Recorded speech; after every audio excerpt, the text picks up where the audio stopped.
Bonjour et bienvenue dans ce troisième et dernier webinaire organisé et offert par le Phénix, un webinaire qui va être consacré aux programmes et services accessibles et inclusifs.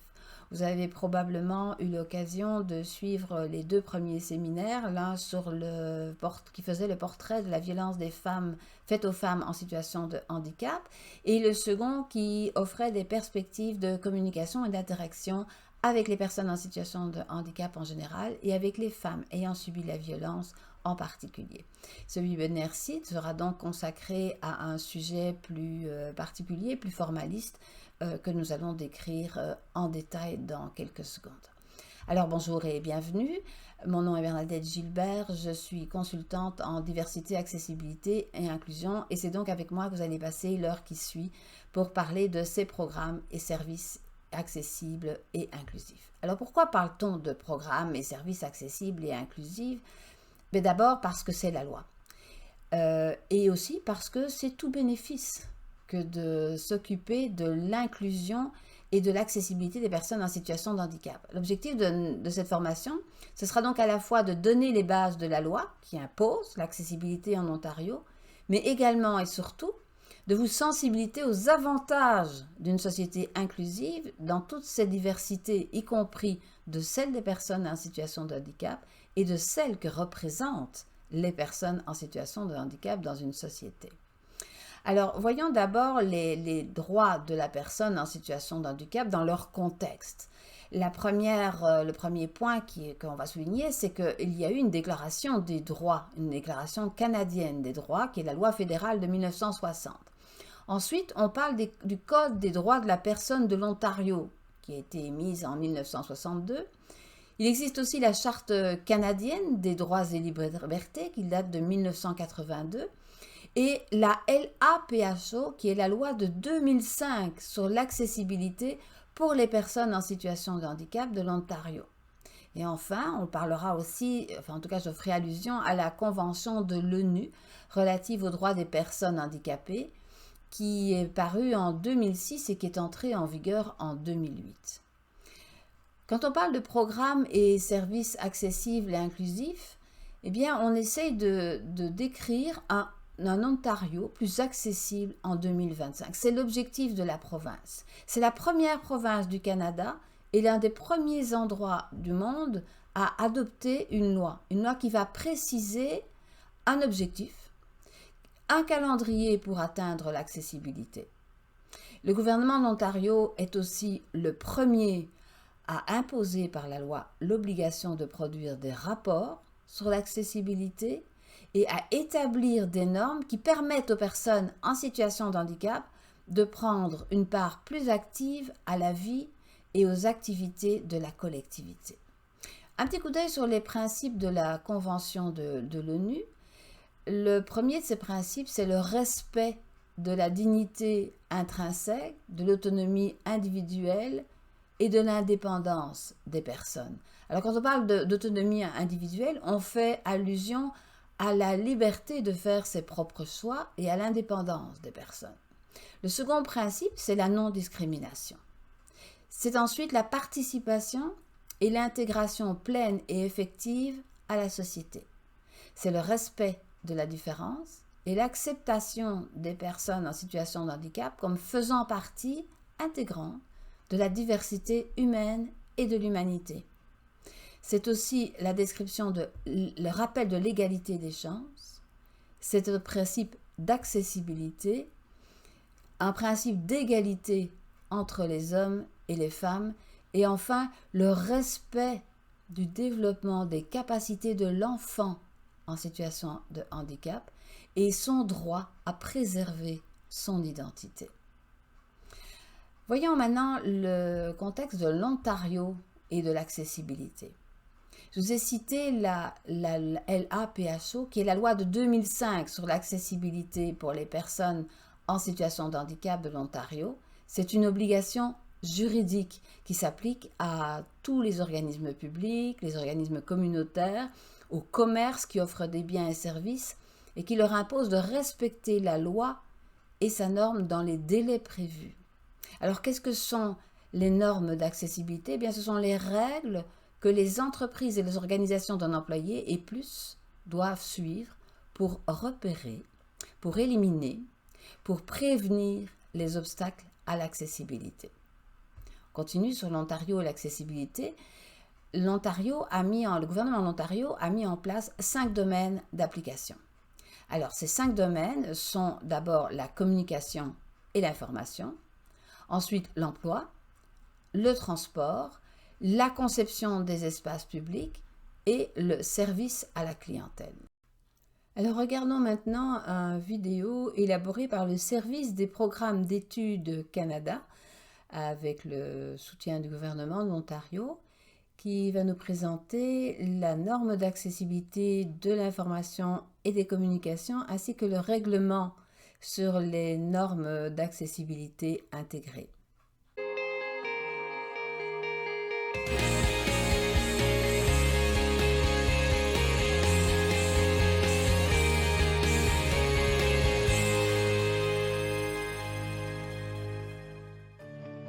Quand une chose est mise au point pour la première fois, sa conception reflète généralement les avancées technologiques ou les limites de son époque. Au fil du temps, grâce à un processus consistant à repenser les erreurs et les échecs, nous trouvons des améliorations dont bénéficient un plus grand nombre de personnes. Ces améliorations rendent la chose que nous avons créée non seulement plus efficace, mais également plus utile pour tout le monde. Il semble tout à fait logique, dans l'intérêt de nos concitoyens, de nos entreprises et de nos collectivités, de faire de notre province un endroit où tous les habitants et tous les visiteurs puissent être des acteurs à part entière. C'est pourquoi nous rendons l'Ontario accessible pour tous. Comment ? En nous efforçant d'éliminer les obstacles. À cause des obstacles à l'accessibilité, il est difficile et parfois impossible pour les personnes handicapées d'accomplir des activités que la plupart d'entre nous tiennent pour acquises. Les obstacles ne sont pas uniquement des éléments physiques, tels que des marches pour accéder à un autobus ou une porte sans ouverture à bouton pressoir. Il peut également s'agir de renseignements difficilement accessibles ou compréhensibles par certaines personnes. C'est par exemple le cas lorsque les caractères d'imprimerie figurant sur une brochure sont trop petits pour qu'une personne malvoyante puisse les déchiffrer. La technologie, ou l'absence de technologie, peut entraver l'accessibilité. Même des technologies de l'information quotidienne, telles que les téléphones et les ordinateurs, peuvent comporter des obstacles. Les obstacles organisationnels sont constitués par les politiques, pratiques ou procédures qui ne tiennent pas compte de l'accessibilité. Les obstacles comportementaux renvoient à ce que nous pensons ou présumons. C'est par exemple le fait de supposer qu'une personne qui a un trouble de la parole ne peut pas vous comprendre. L'élimination des obstacles n'est pas forcément compliquée. Il s'agit surtout d'adopter une perspective légèrement différente. Il y a environ 1,85 million de personnes handicapées en Ontario, ce qui représente 15,5% de la population. Compte tenu du vieillissement de la population, le nombre de personnes handicapées en Ontario devrait augmenter. Il en va de même pour les besoins en matière d'accessibilité. En 2005, le gouvernement de l'Ontario a adopté la loi sur l'accessibilité pour les personnes handicapées de l'Ontario, LAPHO. Son objectif est de rendre l'Ontario accessible pour tous d'ici 2025 par la création et l'application de normes d'accessibilité. Ces normes représentent les règles que les entreprises et organisations en Ontario doivent suivre pour repérer, éliminer et prévenir les obstacles de sorte que les personnes handicapées participent plus facilement aux activités de tous les jours. Ces normes traitent des domaines essentiels de la vie quotidienne comme le service à la clientèle, l'information et les communications, ainsi que l'emploi. Plusieurs normes d'accessibilité font partie d'un règlement en vertu de la LAPHO. Celui-ci porte la dénomination de Règlement sur les normes d'accessibilité intégrées. Il est également désigné par l'abréviation RNAI ou simplement par la mention de règlement. Le RNAI comporte également des dispositions générales qui s'appliquent à toutes les normes du règlement. Ce règlement a désormais force de loi et la conformité aux exigences est mise en œuvre graduellement pour atteindre l'objectif d'un Ontario accessible pour tous d'ici 2025. Cet échéancier donne aux organisations le temps d'intégrer l'accessibilité dans leurs activités quotidiennes. Il est important de noter que les normes ne remplacent pas les dispositions du Code des droits de la personne de l'Ontario visant les mesures d'adaptation pour les personnes handicapées à moins de préjudice injustifié. Ces normes ne limitent pas non plus les obligations que prévoit tout autre texte législatif. En cas d'incompatibilité entre deux lois, la LAPHO stipule que la loi, qui prévoit le plus haut niveau d'accessibilité, l'emporte. La date limite pour se conformer aux exigences dépend de la taille et du type de chaque organisation. Il est donc important de savoir comment le règlement définit les différents types d'organisations. Toute organisation qui fournit des biens, des services ou des installations aux membres du public ou à d'autres tiers et qui compte au moins un employé en Ontario est assujettie au règlement. 5 types d'organisations sont définis dans le règlement. Le gouvernement de l'Ontario, y compris chaque ministère et le cabinet du Premier ministre, et l'Assemblée législative, y compris les bureaux de circonscription des députés à l'Assemblée. Les grandes organisations désignées du secteur public comptant 50 employés ou plus, y compris les municipalités, les hôpitaux, les conseils scolaires, les collèges et universités, ainsi que les organisations de transport public. Les petites organisations désignées du secteur public, comptant moins de 50 employés, tels que le bureau du commissaire à l'équité de l'Ontario et certaines municipalités. Grandes organisations comptant au moins 50 employés en Ontario. Il s'agit notamment d'organisations du secteur privé, telles que les entreprises et les organisations à but non lucratif. Petites organisations, c'est-à-dire celles qui comptent de 1 à 49 employés en Ontario. Cette section du règlement décrit les exigences concernant les politiques en matière d'accessibilité, les plans d'accessibilité, la formation pour les employés et les autres personnes, les processus d'approvisionnement et les guichets libre-service. Les améliorations apportées à l'accessibilité sont bénéfiques pour tout le monde. Les autobus accessibles et les voies de déplacement extérieures ne sont pas seulement utiles aux personnes qui se déplacent en fauteuil roulant ou avec une canne, mais également à celles qui portent des bagages et aux parents avec une poussette. Le sous-titrage codé permet à la fois à des personnes présentant une déficience auditive et à un groupe d'amis réunis dans un bar de suivre un match. Non seulement les documents et sites web accessibles rendent l'utilisation d'un lecteur d'écran possible, mais ils fonctionnent également mieux sur les appareils portatifs personnels. Une plus grande accessibilité multiplie les possibilités de l'Ontario. Si nous réussissons à intégrer davantage de personnes, nous ferons de notre province un endroit où tous les habitants et tous les visiteurs pourront être des acteurs à part entière et contribuer à la vie de nos collectivités. Il y va de l'intérêt de nos concitoyens, de nos entreprises et de nos collectivités. En ce qui concerne la formation aux employés maintenant, les organisations doivent offrir une formation sur les exigences du règlement et les dispositions du Code des droits de la personne en Ontario. Elles doivent également élaborer des politiques qui décrivent des mesures qu'elles prennent ou qu'elles envisagent de prendre. Alors évidemment, un agent des relations publiques, par exemple, d'un service municipal de transport, devra peut-être suivre une formation sur les normes pour le transport, mais ce ne sera pas le cas d'une adjointe administrative, ou bien si on prend une personne qui travaille aux ressources humaines ou qui est directeur ou directrice des ressources humaines, c'est une personne qui pourra peut-être avoir besoin d'une formation sur les normes pour l'emploi, mais ce n'est évidemment pas le cas d'un agent de sécurité ou d'un comptable. Concernant le plan d'accessibilité, il faut bien savoir qu'il est important de comprendre les obstacles à l'accessibilité. C'est essentiel pour préparer et élaborer le plan d'accessibilité d'une organisation. Un exemple d'obstacle que peut rencontrer une personne, c'est dans le domaine de l'information et des communications. Par exemple, des caractères trop petits pour être lisibles. Dans le domaine de la technologie, ça peut être un site web qui serait incompatible avec les logiciels de lecture d'écran. En matière de politique ou pratique, le processus de recrutement qui ne proposerait pas des mesures d'adaptation dans le cadre des entretiens Évidemment, restreint les possibilités de certaines personnes en situation de handicap de participer. En ce qui concerne l'attitude, ça peut être un sacré obstacle aussi, puisque ces attitudes vont souvent supposer qu'une personne qui a un trouble de la parole, par exemple, ne peut pas vous comprendre.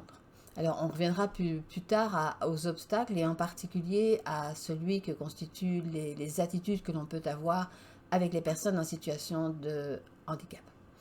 Regardons maintenant un petit précis qui nous permettrait de changer les fameuses attitudes. Alors, c'est un précis qui est issu d'un organisme qui s'appelle ITAC Coaching, d'une certaine Sylvaine Pasquale, qui est spécialiste de la reconversion professionnelle.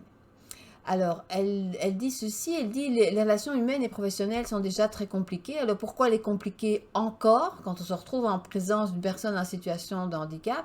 Et elle propose quelques trucs simples pour faciliter les relations entre les uns et les autres, des trucs qui sont basés sur un savoir-vivre à double sens. Et elle donne 5 trucs pour les personnes qui ne sont pas en situation de handicap. Première, c'est d'avoir une attitude naturelle. Le handicap, c'est une caractéristique comme une autre. Alors, soyons détendus, agissons comme n'importe qui d'autre et épargnons à notre interlocuteur, notre interlocutrice, la fausse empathie, comme du genre moi, à ta place, j'aurais du mal à vivre ça, ou oh là là, ça doit être dur. Regardez la personne au-delà du handicap. Arrêtez aussi de nous écouter.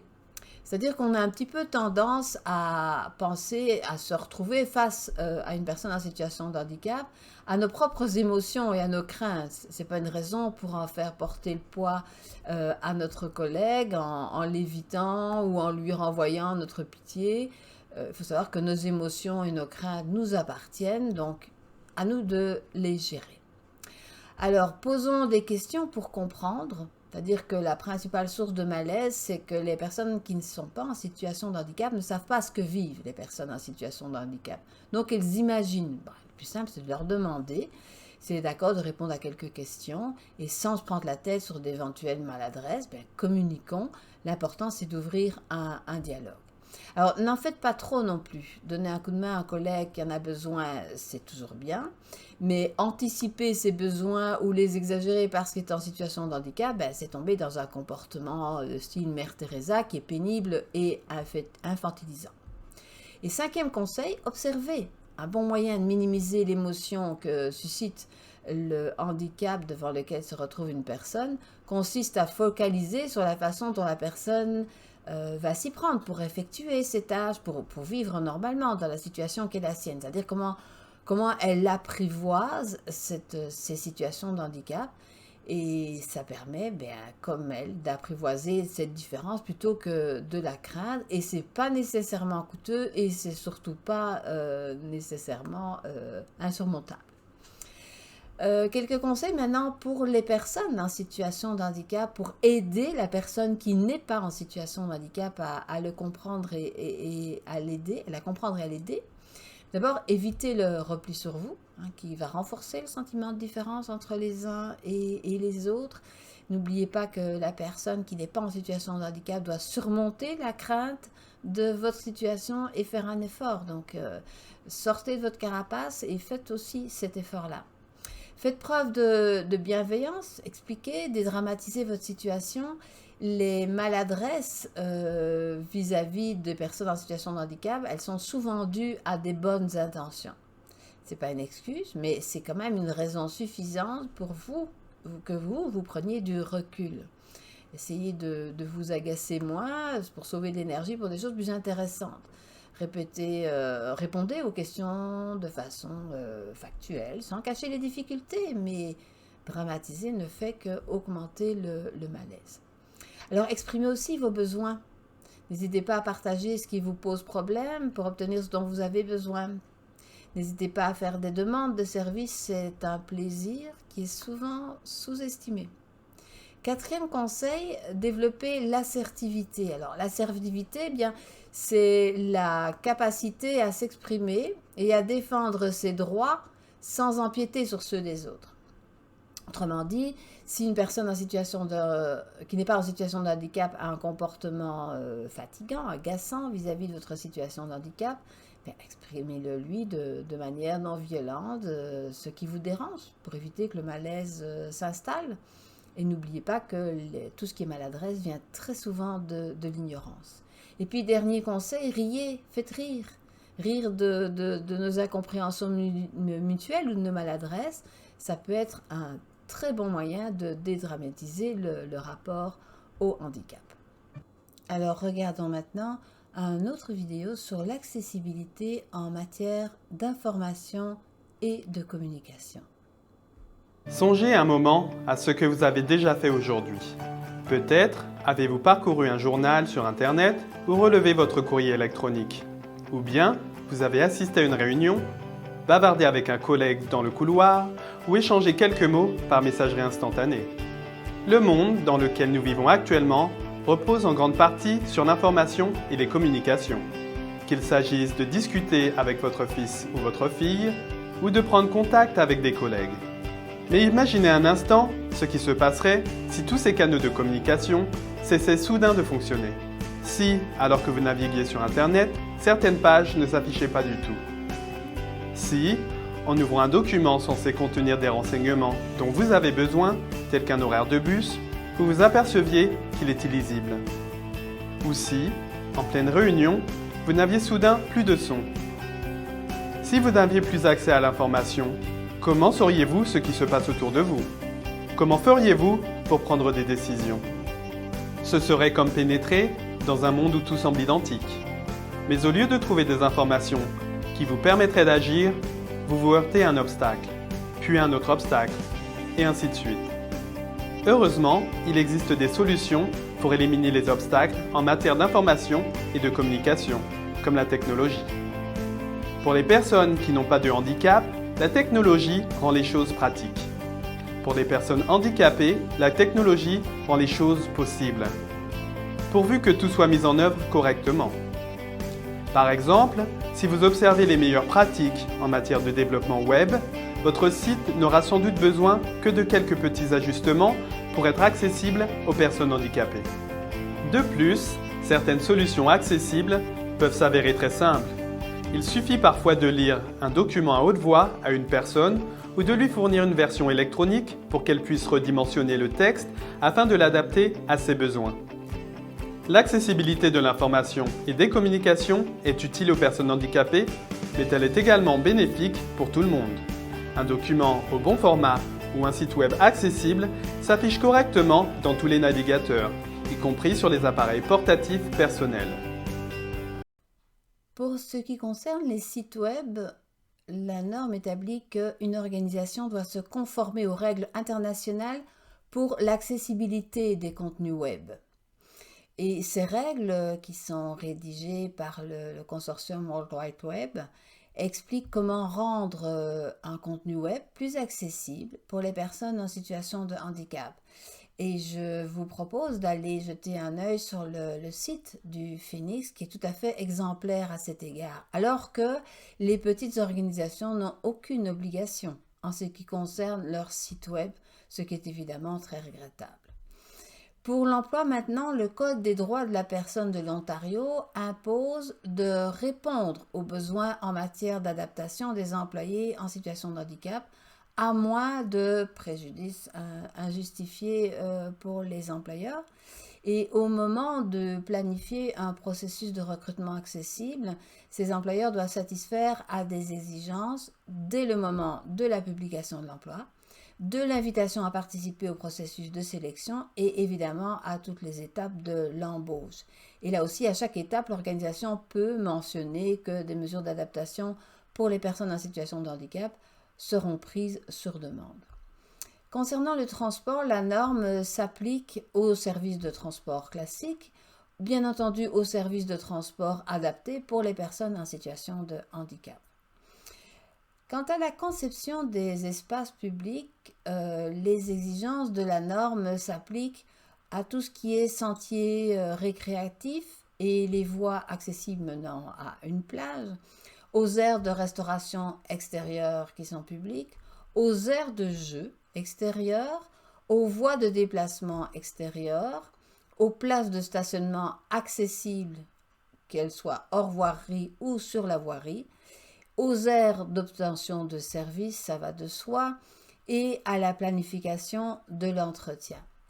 Alors voici maintenant un petit vidéo très agréable qui vous donne un exemple d'aire de jeu conviviale et inclusive.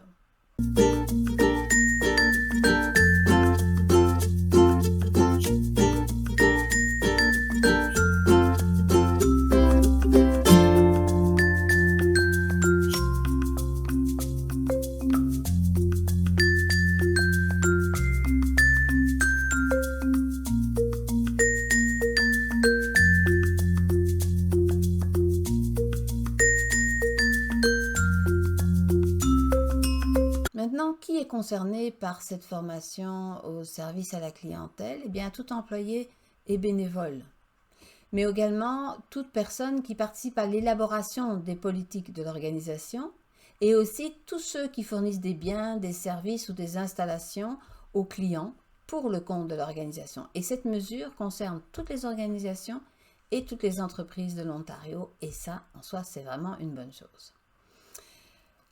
En ce qui concerne le service à la clientèle, la formation, elle porte sur l'objet de la loi 2005 sur l'accessibilité pour les personnes en situation de handicap de l'Ontario. Elle donne un aperçu des exigences des normes d'accessibilité pour les services à la clientèle, c'est ce que vous êtes en train de suivre. Elle exige aussi que vous soyez formé à la manière d'interagir avec des personnes qui ont des besoins particuliers ou qui nécessitent l'aide d'un appareil ou d'un accessoire fonctionnel ou d'un animal d'assistance et d'une personne de soutien. Et là, vous avez reçu, bien entendu, beaucoup d'informations dans le second webinaire. Et cette formation vise à savoir aussi apprendre ce qu'il faut faire si une personne handicapée a des difficultés à accéder aux biens et aux services ou aux dispositions prises par votre organisation. Les exigences de la norme maintenant, bien la norme, elle est là pour élaborer des politiques d'accessibilité pour les services à la clientèle, compatibles avec les principes d'autonomie, de dignité, d'égalité des chances, d'intégration en quelque sorte. Elles veulent aussi aboutir à tenir compte du handicap d'une personne en communiquant, pour permettre l'utilisation d'appareils et d'accessoires fonctionnels, accepter les animaux d'assistance, et elle vise aussi à permettre la présence de personnes de soutien, à aviser le public de toute perturbation temporaire, à inviter les clients à faire part de leur rétroaction et à former les employés et les bénévoles. Et si d'autres lois, si une loi quelconque interdit la présence d'un animal, par exemple si vous allez dans un parc d'attractions où il y a d'autres animaux et qu'un chien de compagnie pourrait effrayer ces animaux, eh bien vous êtes tenu d'offrir à la personne une autre façon d'accéder à vos biens, à vos services ou à vos installations. Ça peut être le cas aussi si des droits d'entrée sont prévus ou des frais, eh bien il faut en informer la personne. Et si l'exigence de personnes de soutien est formulée pour des raisons de santé ou de sécurité, bien, offrez la gratuité de vos services.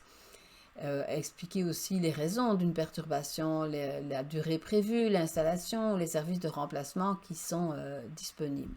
Donc pour en finir avec la loi et résumer ce qu'il en est, n'oublions pas que les personnes en situation de handicap ont les mêmes droits que n'importe qui. Alors, je vous propose maintenant une vidéo qui a été réalisée par le Phoenix et qui dit par toute une palette de personnes qui illustrent bien la diversité que tous les droits sont les droits de toutes les personnes.